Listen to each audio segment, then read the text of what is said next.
I'm Christy. As a truck driver, I had a lot of time to smoke. I also had severe shortness of breath and a smoker's cough. I knew I had to quit. So for 6 months, I used e-cigarettes. Then I stopped, but the whole time I kept smoking regular cigarettes, right up until my lung collapsed. My tip is, just cutting down on cigarettes isn't enough. You can quit. For free help, call 1-800-QUIT. You turn on the television or you pick up a newspaper magazine, and all the information you see is just controlled by a handful of corporations. So how are you or I or any of us, how can we get our messages out to people? How can you tell people what you care about? You can go on Facebook and compete with hundreds of people who post things that may or may not be true. You can go on Twitter and post things with a handful of characters, because Twitter is really the place for literate people to hang out. Or you could go in with a sandwich board and walk the streets. You could write a letter to the editor. Or, even better, you could go to public access television. Public access serves your community on a first-come, first-served basis. And whether you're rich or poor, doesn't matter. It's first-come, first-served. Everyone in the community is welcome to come to public access and talk about not only the issues that are important to them, but if you have a poem to recite, a story to tell, a song to sing, just anything at all that's in your mind or a heart to tell, you come to public access. Public access in Fayetteville, Arkansas, where I'm speaking right now, has been around since 1980, and I've seen it change events in Fayetteville. And the nice thing about public access now in the 21st century is that it's not just on a television channel, but it's also on the internet, so you can reach people around the world. So if you feel frustrated at not being able to talk to people, not being able to get your message out, and you think there's no way to do it, well, take heart, there is. Public access, it's a vital component of our First Amendment rights. So, public access, like the man says, use it or lose it.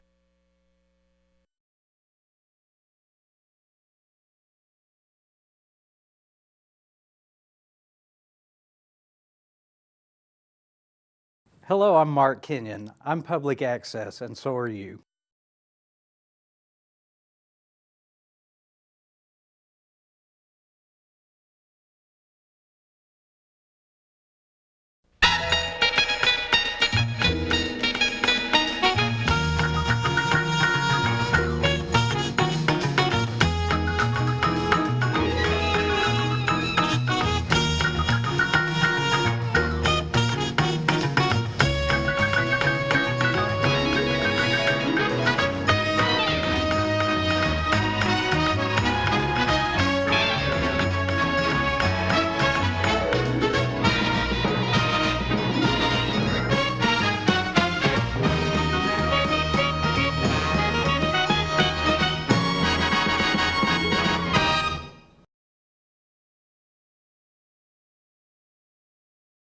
We're on service dogs. And we also have Tiger, who's also a member of the group. And today we're going to talk about animals for people with veterans with PTSD. So, exactly how did you start this group? Is it part of a national body or? No, actually, my daughter married a Marine. Yeah. And he went off to Afghanistan and got blown up. On here. And spent 18 months at Portsmouth Naval Hospital. Yeah. And part of his diagnosis with PTSD and TBI. And now, what is TBI? Traumatic brain injury. Okay. He was 4 feet away from an IED that went off. And I started doing research on PTSD and traumatic brain injury, and ran across an article about soldier on service dogs, not soldier on service dogs, right. About service dogs. Yeah. And then discovered, quite frankly, that there isn't an organization in the state of Arkansas doing this. Really? And from there, we just have, grown leaps and bounds. So how many people are involved with your group at this point? I don't actually know how many employees. Volunteers. Yes, right? we probably have volunteers. 5 or 6. Well, no, actually, I guess we have 7 or 8 employees, including our kennel help. But we've had, well, for just the Dixon Street slide last year, right. We had over 5,000 volunteer hours. Wow, that's pretty amazing. the community of Northwest Arkansas has welcomed us. So, what's the process, I guess, for a dog? We'll start with a dog. What's the process by how a dog becomes? Well, there's two ways involved for a with the dog to program. enter in our program. Yeah. One is as a puppy. Right. And there we're looking at temperament and bloodlines and the history, Is medical. that the best way? It is certainly the way in which most service dog organizations do it. Yeah. We also do bring in shelter dogs. Okay. There, the issue again is, we need a very calm, well-behaved dog. Right. We need to be careful about their genetics. It costs us $25,000, $30,000 to train one of these Really? dogs. So we can't afford to train a dog that isn't going to live but a few years. What's the process for training a dog? The first year of a dog's life, we talk in terms of 2 years in the life of a dog. The first year is just to socialize, basic obedience. Right. The first 6 months of their second year is focused on making those obedience tasks rock solid, but that's also when we start teaching dogs specific service dog tasks, such as turning on and off a light switch, opening up and closing a refrigerator, Wow. bracing to help somebody stand up after they've fallen. And Going then up that that last Yeah. last 6 months is training the dog, and in our case, veteran, how to be a service dog team. Now, how does a veteran become involved with this process? Well, we have a website. Right. And so the veteran applies on the website. And then we also have a paper application, so they can fill out the paper application. And they need to bring in a copy of their DD 214, so we want Okay. to make sure that they really are a veteran. Okay. And then we also request a note from whoever their counselor is, specifying what their diagnoses Right. are. So, Richard, how did you become involved with this? How did you become involved with this program? Well, my doctor in mental health suggested that I get a service dog, and so I started looking around for people who had service dogs. Right. And one out of Colorado that I found, that was pretty close to home, so I checked with them. They sent me a bunch of information, and oh my God, they wanted to know my life history and my grandfather's life history. And Yeah. And I come back to the doc and I said, look, I can't go this route, And he said, no, there's a outfit right here in Fayetteville that does it. And I said, oh, no, come on now. He said, you're kidding me. And I said, no. So I looked it up and we come down and got a hold of Angie here and we talked and so she invited me out to Mount Sequoia and I came out and I had my walker with me. I usually use a walker. Yeah. And so, because I fall down a lot and get tired real easy. And so she had two dogs. One was a black dog and then there was Tiger there that had a little bit of training before. Yeah. And so I took the black dog first, and that was a mess. It had no training at all. Yeah. And then I came back and I took Tiger out, and Tiger performed beautiful for me. And so I said, no, I'll take Tiger. And so that's how we got started. And then I started coming every Friday to classes. Right. Learn how to associate with the dog and see if the dog liked me or not. Is that a pretty intensive process, pairing a veteran with a dog? It is, because there's a lot of things involved. I mean, some dogs can do different tasks better than other dogs. Yeah. And they have different temperaments, different size of a dog. Right. And then are you out there, walking, hiking and things of this sort? Right. So, so is it a hyper dog? Does it have a lot of energy? There are a lot of things that go into a pairing of a veteran and a service dog. Right. Now Tiger's part boxer too. She's right? boxer lab. Yeah. So how many dogs are involved with your program right now? I think we have approximately 12 dogs that are in our facilities, our new kennel facilities on Moore Lane. And then we have another, probably 10, 15 that are with veterans and with puppy raisers, because when we get puppies, they go live with the puppy raiser that first year. Wow, like a foster home. Like foster. Now, what's that like? What's that like for someone who fosters a dog? What's that process like? Well, we have weekly classes. We Yeah. train. But, you know, it's also socialization. Right. And, you know, when you have a police dog or a bomb dog, they usually raise those dogs in kennels. Right. In our case, we need to go from a family to a family. Right. You know, for example, I don't know about your family, but my family has been known to raise their voices periodically. And if you've never been in an environment where somebody was angry at somebody Right. else and you suddenly put a dog in there, they don't know how to react. Right. I've got a 3-year-old grandbaby who falls and cries. Yeah. You know, so it's just extremely important that they be a part of a human family, and so that when they go with their veteran, they're already, you know, ready to be part of his family. Right. Now, Richard, you've fallen sometimes, haven't you? Yes. I And fall what a lot. does Tiger do when you fall? Well, when I do fall down, and I usually fall maybe 2 times or 3 times a month. Sometimes I just bounce off the walls, and sometimes I go all the way down. And when I do go all the way down, then if I don't break anything, I roll over on my stomach, and I call my dog. Yeah.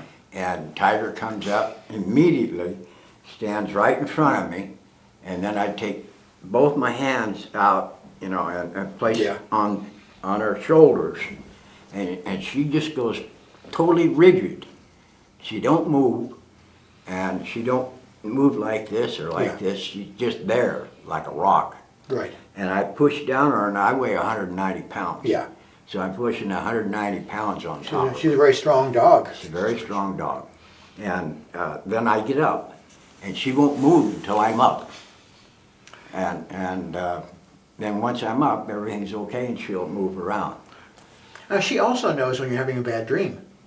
Oh yeah, if I'm in bed, sometimes I'll have what they call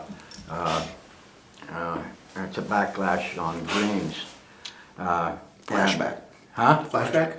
Yeah, and I remember the bad things that happened to me during Korea, Yeah. and then a backlash, and she knows about it, and seems that she knows what's going on in Yeah. advance, and she gets up, she'll jump up on the bed, and she'll start nosing me until I wake up. Once I wake up, Right. then she stops. Good. And she's good for when you forget to take your medication. Right? Yeah, good for vacation. And then, you know, and she's also good for reminding me of my medicine. Yeah. And I eat breakfast in the morning. As soon as I get through eating breakfast, she comes over and starts nosing me. She says, "Richard, go get your medicine. You know, go get your medicine." And if I just sit there, she's going to keep nosing me until I go get it. Now I go get my medicine, and I bring it around, and I show her the medicine in my hand, Yeah. and then I take the medicine and show her empty hands, Yeah. and then she's all right. Wow. But if I don't, she's gonna be just right there nosing me. Yeah. You know, make sure you take your medicine. And she does that in the morning and in the evening. So, that's So- pretty incredible. Well, what's the process like when people want to volunteer? What's the process like? Well, again, we have a website where we have a volunteer application, or you're welcome to stop by our facilities. You're welcome to call us. Where are your facilities? We're right behind Williams Tractor off of I-49 on Moore Lane. We're at the corner of Moore Lane and Dean Solomon. Okay, all right. It's right behind Subaru. Okay, all right. I know where that is, all right. One of the things that I was thinking about when he was talking about the brace command, which Yeah. is the command to get up from. Right. When you talk about what makes a good service dog, you know, that would be a really bad time for squirrel. Yeah. You know, they cannot have a high prey drive. Right. We talked earlier that, you know, there can be no aggression whatsoever towards people, towards Right. dogs. They can't really kill the neighbor's cat. You know, not every dog, in fact, most dogs do not have the right stuff to be a service dog. And in fact, generally, I think the numbers in the 1 to 2% of dogs meet our requirements. Now, don't you kind of pretty much stay away from purebred dogs? No, For not at all. show ring, I'm thinking of show ring type dogs. Well, we certainly don't want a dog that's been bred for conformation. Yeah. But now most service dog organizations have breeding programs. Right. And today, we refer to it as purpose-bred dogs Oh, because okay. the most common purpose-bred dog is 75% lab and 25% golden retriever. Yeah. And the interesting thing there is, you know, retrievers are considered to be too sensitive. Really? And by too sensitive, well, if you have PTSD, you have mood swings. Right. And if you're up here and your veteran's up here, his Yeah. retriever is happy too. Right. But the veteran gets depressed. Oh. And that poor little old retriever will get depressed as well. Too much in sync with each other. A lab is up, I'm still up. Yeah, You wanna throw me a ball? I know. I have Labradors. You have a Labrador, okay, Yeah. so, yes, but we, you know, from the shelter dog perspective, I mean, we obviously, it's more like, I have a Great Pyrenees now. A they're Great beautiful, Pyrenees yeah. does not have the first idea about fetch. No, Pyrenees is no. not gonna fetch. No. So, you know, we teach dogs to pick up things that get dropped on the floor, Pyrenees would be going, get it yourself, you know. Herding animals, herding dogs, shepherds, Australian shepherds don't make generally good service dogs Really? because they wanna herd you. Oh, yeah. There are obviously other ones, and just recently, and I don't know that I personally agree with this, but just recently, the military and the Veterans Administration actually has kind of put a nix on Chihuahuas and Yorkies and things like that. I don't Really? personally agree with that, because I'm gonna say they can tell you need to take your medicine just as well as Yeah. as a lab. Yeah. It might be a little hard to use them to stand up, though. Yeah, Chihuahua. Yeah. Yeah. Now you have internships available, don't you? Yes, we do. Thank God. Now what does an intern do if they get involved in your program? Interns do everything. We know that. Interns do everything. everything. We made them take pictures with us yesterday. They were all trying to not be a part of the picture. You gotta be in that picture. They help us with marketing. They help us with records. I guess we've actually got them just going through some files for us, and then they help us with the dogs. I mean, gee, what do they not do, really, honestly? Website, Yeah. upgrade They the work on a websites. Now website. you have all sorts of volunteer opportunities, don't you? We sure do. So if somebody's watching, they want to get involved. all they have to Well, do the is first thing contact we you. always want is we want puppy raisers. Yeah. That's something that we'd like to have a great big stable, because we don't know when these puppies are gonna be coming in, and so that we need to have them sitting there waiting for us, so to speak. And then we have people we need people to help work with the dogs with us. Graphics, Right. you name it. Events, Yeah. Events, surely. Now, suppose my director and I suddenly decide in our different houses, we want to be puppy raisers. What do you look for in a puppy raiser? We need to not leave that dog in a crate for 8-10 hours. I think that's wrong anyway, leaving a dog in a crate for. Well, we actually do Yeah. use crates, but we don't want you to keep them in there for more than about 3-4 hours. Right. Yeah, I think longer than that is. Well, they need to get out. Yeah. But on the other hand, we want, when you're feeding the dog, we'd like you to take 10-15 minutes, and we're not talking about an hour at each time, but Right. just 10-15 minutes in the morning and in the afternoon, teaching them how to sit and stay and Okay. things like that. And we use operative conditioning, positive reinforcement. For example, Tyson Pet Products, makes pet treats, and Yeah. so they have given us a ton of pet treats, and you just feed those dogs as many treats as they can possibly Right. eat. Now, in order to be involved with this, a veteran also has to be in counseling, don't they? Yes. yes. One of the reasons there, and this hasn't happened to us, but there have been certainly instances where a veteran with PTSD has actually not told his family or the people around him that he has PTSD.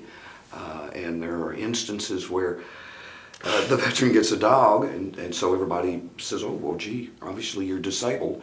And that can cause all sorts of, Yeah. of issues. Yeah. But the other issue is we you know, as we talked earlier, some people don't want a dog, some people don't need a dog. Right. Some people can't take care of a dog. Right, yeah. And it's very important that we meet all three of those Yeah. requirements. Do you have a waiting list of people waiting for dogs? That's her department. So what do you do? I mean, how do you operate that? How do you Well, part of what we're doing is developing a prioritization Right. list to determine who should get the dog first, who Right. needs it the most, who's ready for a dog, Right. who's been participating in the program, and our board is helping with that, you know, defining that prioritization. And then once we have some dogs that are just about ready, that are in advanced training, and we can kind of see a date when they're gonna be ready, Okay. then we have the veterans come in and we're gonna do a 6-week program, educational program, where we specifically talk about this is how you take care of your dog, this is how you work with a service dog, this is what to expect when you go into a store or a restaurant, this is how to talk with someone when they ask you, is that a service dog?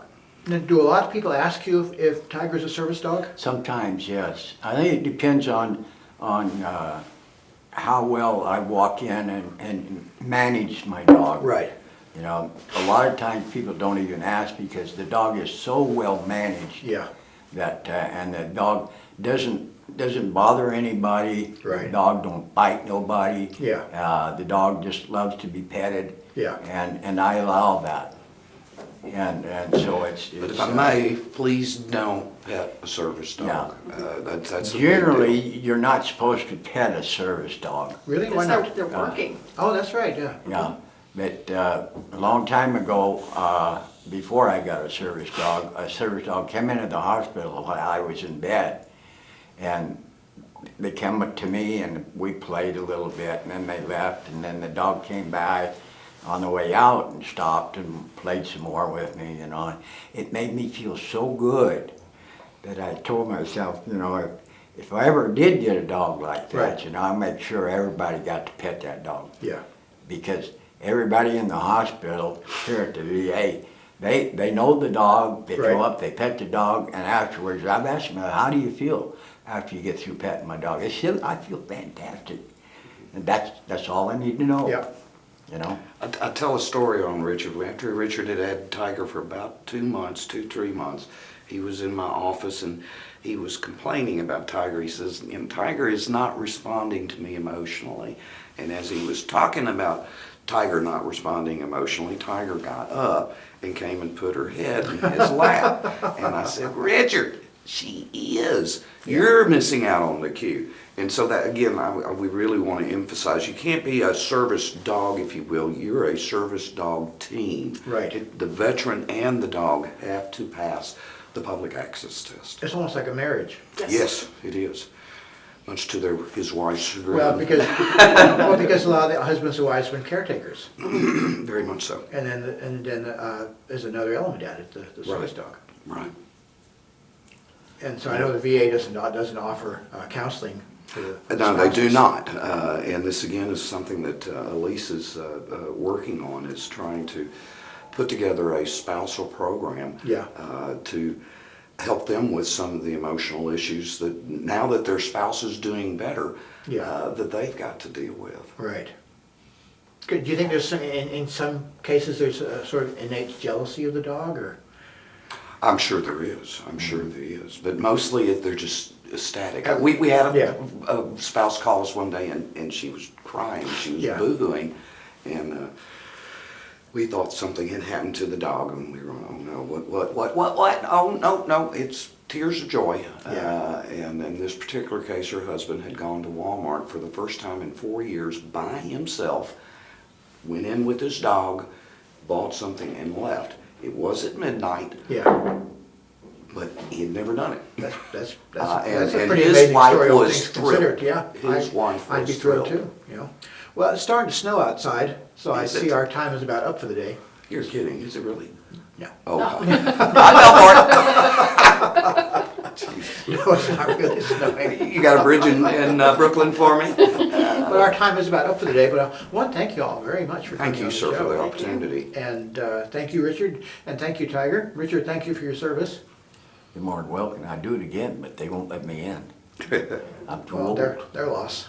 And if anybody wants to get in touch with Soldier on Service Dogs, we have the information on the screen. So thank you all for watching, and we'll see you next week.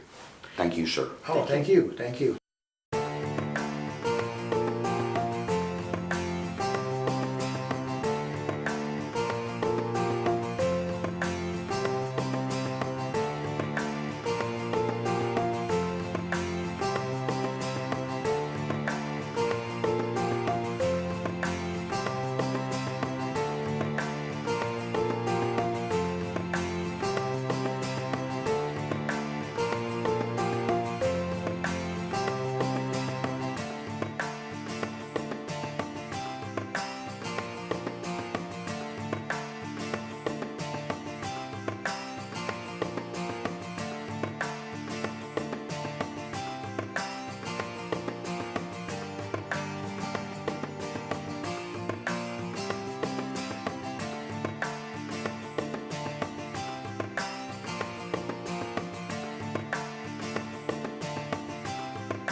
Hello, I'm Mark Kenyon. I'm public access, and so are you. I'm Christy.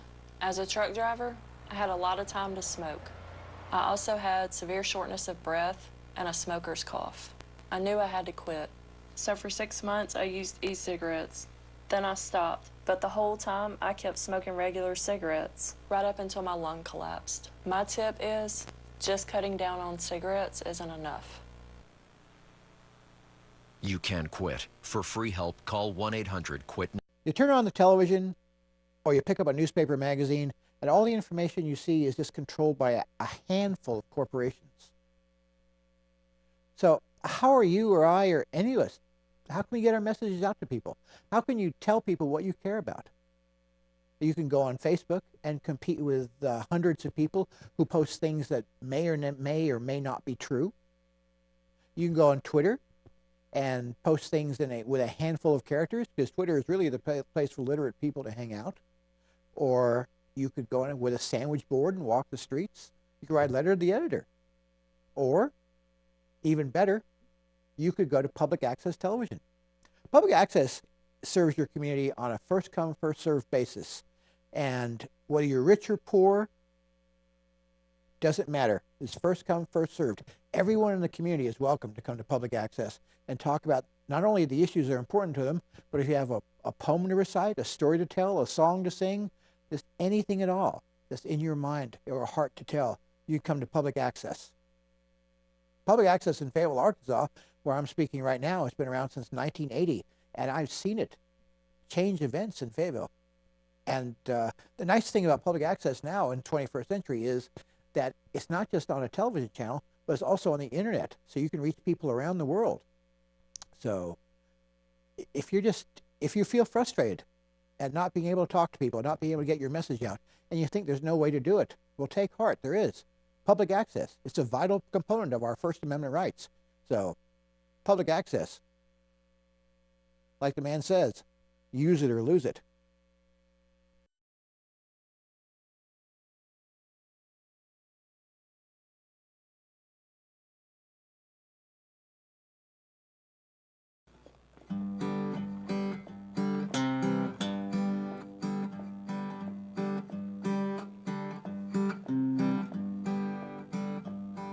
Been wearing a lot of brown and green, back to nature it would seem, but I don't know. I'm just laying low. Hadn't been much on getting around, hardly ever go to town, 'cause you know I'm laying low.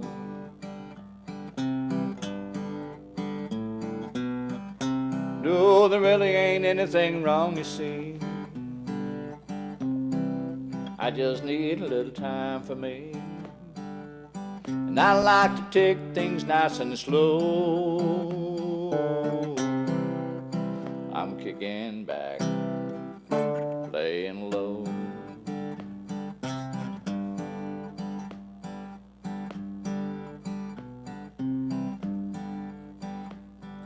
If you're wondering how I've been, when I'm coming back again, well, I can't say.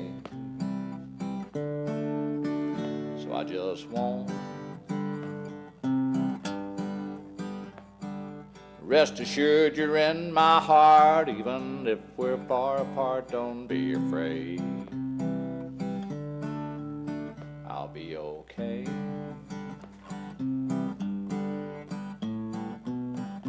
No, there really ain't anything wrong, you see. I just need a little time for me. And I like to take things nice and slow. So I'm kicking back, laying low. No, there really ain't anything wrong, you see. I just need a little time for me. And I like to take things nice and slow. So I'm kicking back, laying low.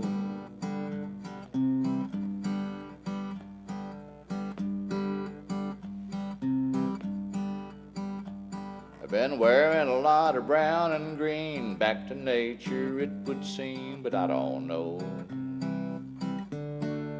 I'm just laying low.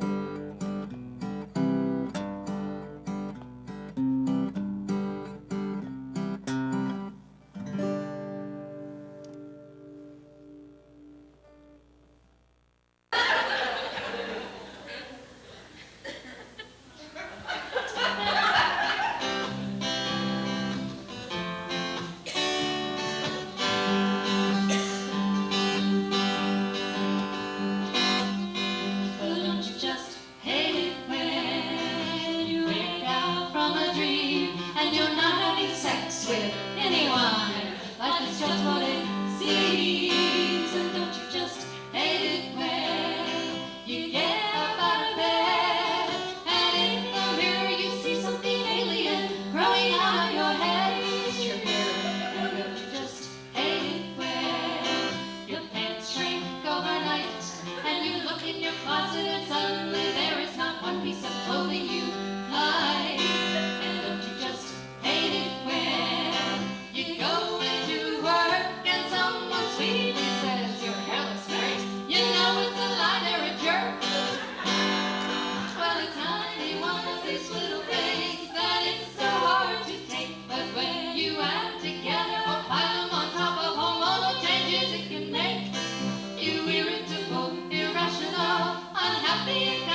You just speak for yourself.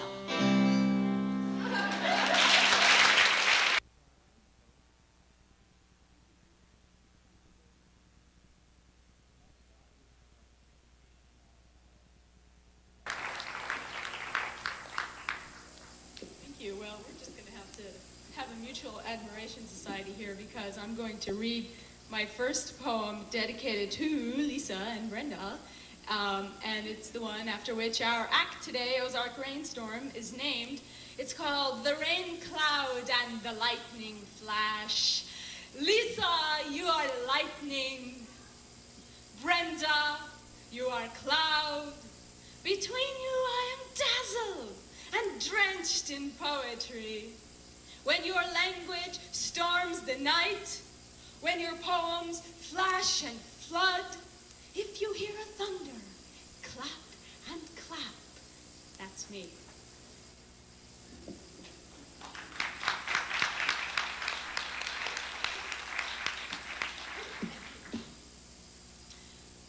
This is a love poem called The Nut Sonnet.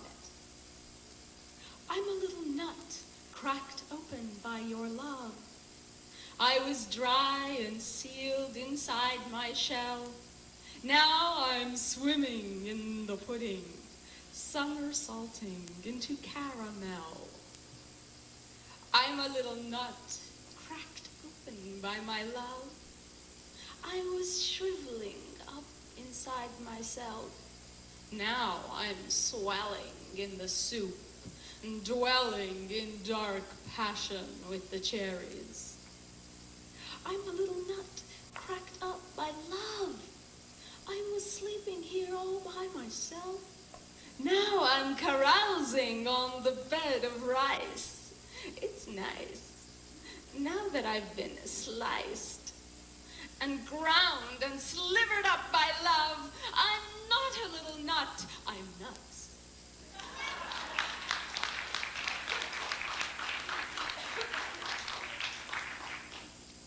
The Queen Unknown to Herself. Now for this one I'd like a little bit of audience participation when I get to the last two lines, which you'll know because I will begin my friend.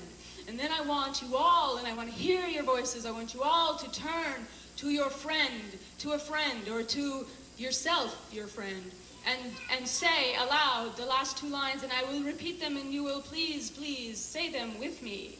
They're very easy. So we'll say them together. A queen unknown to herself. My friend is a woman not dear to herself. She begs permission from the ground to walk on it. What can I do if she does not recognize the jewel in her breast? She apologizes to the river for stepping in its waters. Fear gnaws holes at the bottom of her boxes of grain and sugar. And she is not aware of what is draining her resources. What can I do if she will not raise her queenly scepter to banish fear? When will she hold up the fullness of her breasts? When will she realize her powers? They lie hidden within her like eggs. They trickle from her, and she is ashamed. What can I do if she uses her queenly turban for a rag? People can smell that she is not dear to herself. Some of them hurt her, and some of them help her. She bolts up at night, eyes wide with the hurt. She frets in the day with worry for the health. What can I do if she does not know herself a queen? When will she spring like a panther and leap like a deer? When will she learn that she can walk on water and become froth and enter the sea? When will she leave behind land and stooped huts? My friend! My friend! My friend! When will you don your majesty? When will you don your majesty? And become the queen that you are. And become the queen that you are. Yeah, thank you.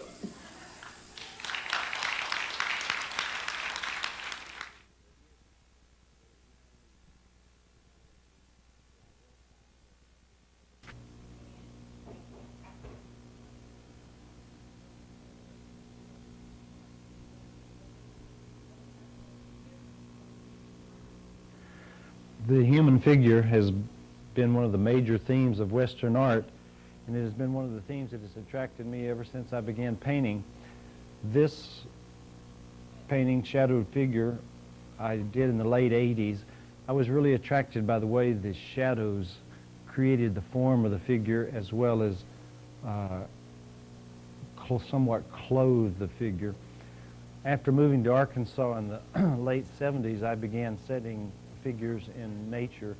To me, they have a certain naturalness and a rightness in that particular setting, though I paint them in the studio and in houses as well. This particular one is set near my house on a beautiful creek that runs from the top of my mountain down to the Buffalo River, and I spend a lot of time at this pool and use models here. This has been something of a challenge for me over the years to figure out a way to use watercolor to create a full modeled figure that has some of the intensity that the actual reality of a human figure has. And this I've always felt was one of my more successful ones. Some are better than others, and over the years I think I get slightly better at working at it. It's in the type of painting I do, these layers slowly built up, I have to work to keep a certain looseness and freshness to the quality that so that it has that lifelike feel to it.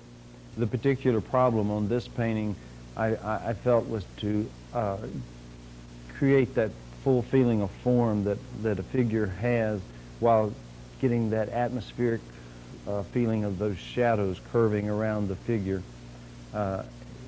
It's an interesting theme that I keep coming back to again and again.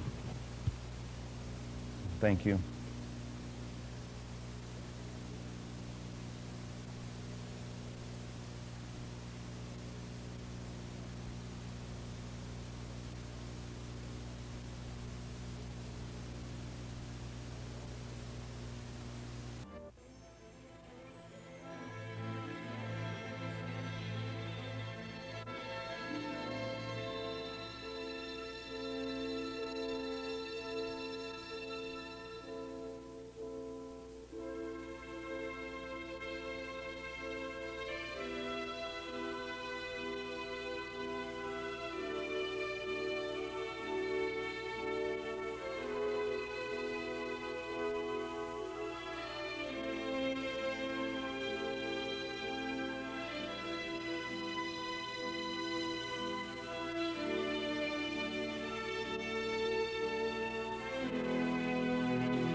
going on 2 years old, man, I need to get my butt in gear. You know, you're supposed to turn these things out 1 year. I just wanted the winter off. We were working so hard. I had 9 gigs a week in Eureka last summer, and I was just about burnt out. So I got to stay home this winter. And I started 5,000 projects, you know, everything from texturing my walls to rewiring everything. And of course, I'll never get it all done. If you'd like to come volunteer to finish some of this stuff, I'm in the Eureka Springs phone book.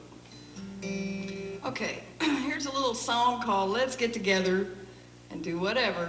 Honey, won't you make love to me?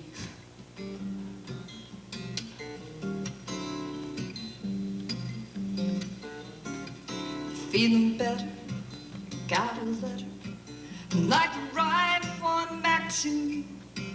I love your haircut, and it's wrong, but I really do admire you. You got that chestnut hair, man, I best beware. I got the curse, but worse than love. But let's get together and do whatever. Honey, won't you make love to me? Let's get together and do whatever. Honey, won't you make love to me? Let's get together and do whatever. Honey, won't you make love to me? Pitter-patter, while the laughter has a train already come and gone. Say now, baby, 'cause I'm crazy, 'cause I shiver whenever you come near me. I go to button it up when you touch me. I get so shy whenever you kiss me. But let's get together and do whatever. Honey, won't you make love to me? And let's get together and do whatever. Honey, won't you make love to me? Let's get together and do whatever. Honey, won't you make love to me? Yeah, I'm a child, free in mind. I'm an adolescent with a lesson to learn. Yeah, I'm a grown-up, got my head stuck between these rules and the freedom I burn. So won't you take me, chop these climbing vines, and shake these apples from my tree? Let's get together and do whatever. Honey, won't you make love to me? Let's get together and do whatever. Honey, won't you make love to me? Let's get together and do whatever. Honey, won't you make love to me? Let's get together. Let's get together. Let's get together. Let's get together. Let's get together and do whatever. Honey, won't you make love to me? This tune is a Carla Bonoff tune, but I gotta play it. It's such a pretty tune.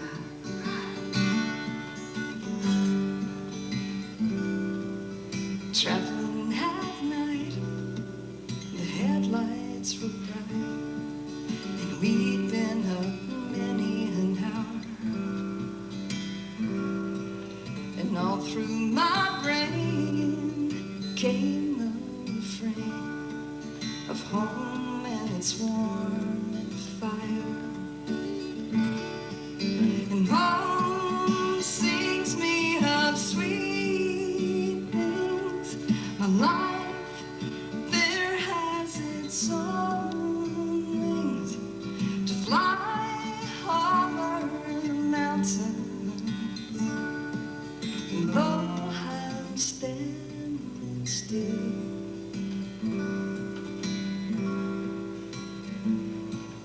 the people I've seen that come in between the cities of time and life. The trains come and go, but inside you know the struggle will soon be a fight. And home sings me of sweet things. Life there has its own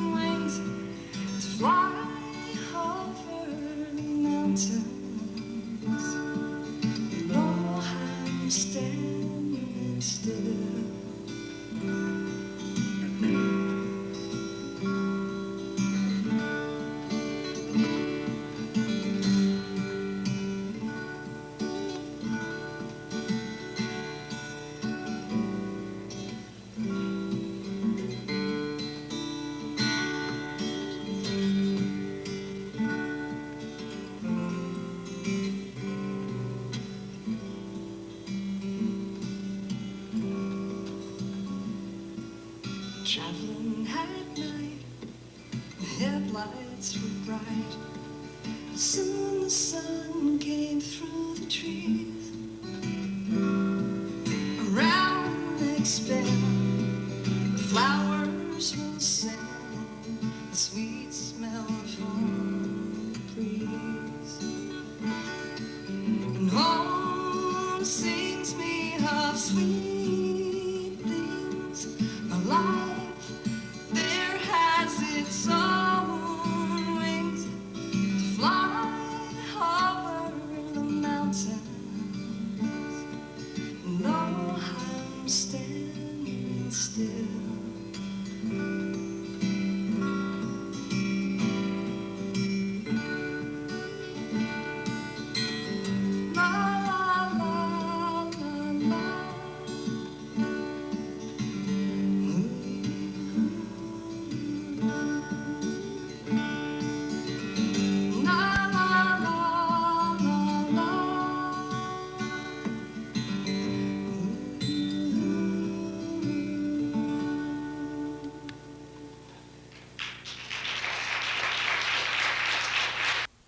called The Local Girl and the Cowboy. Really? Can we kind of hear it so we can get our own video Sure, going? well, and picture it, if you will. Okay. Okay.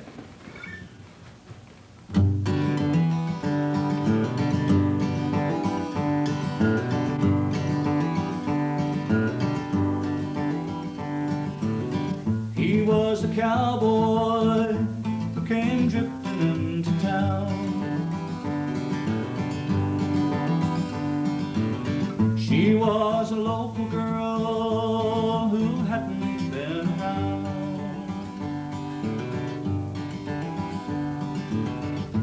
He was passing through in a week or maybe two, he'd be gone. She said, sit down and talk to me, tell me of the things you've done. She said, tell me of the things that you like the best. Tell me of the things I've never known.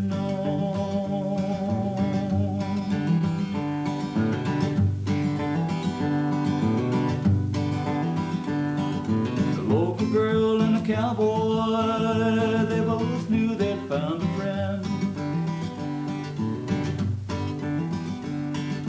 He was tired of drifting, this might be the time to settle down.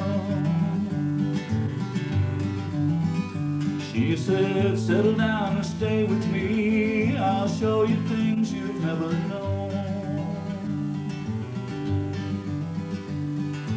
We won't ever be alone, and you will always have a home. She said, tell me of the things that you like the best. Tell me of the things I've never known. She said, tell me of the things that you like the best. Tell me of the things I've never known.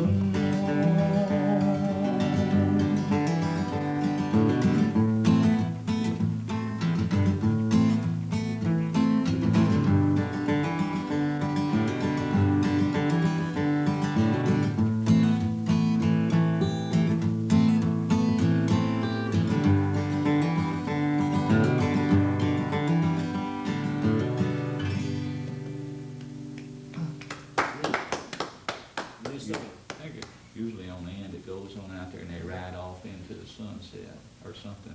I don't know yet. Politics in general and jobs that don't pay enough, 40-hour work weeks, books full of boring stuff, schools that should teach but kids don't learn a thing. These are a few of my least favorite things. Healthcare that won't heal and how people treat the earth, paying tolls and taxes, disbelief in self-worth, bitter cold winters that cut into spring. These are a few of my least favorite things. Religion religions that claim they're true. Don't get me started. Standards that double and people cold-hearted. Judgment and bias when freedom don't ring. These are a few of my least favorite things. All the lying, all the killing. When I'm depressed and sad, I add that to all of my least favorite things, and then I feel really bad.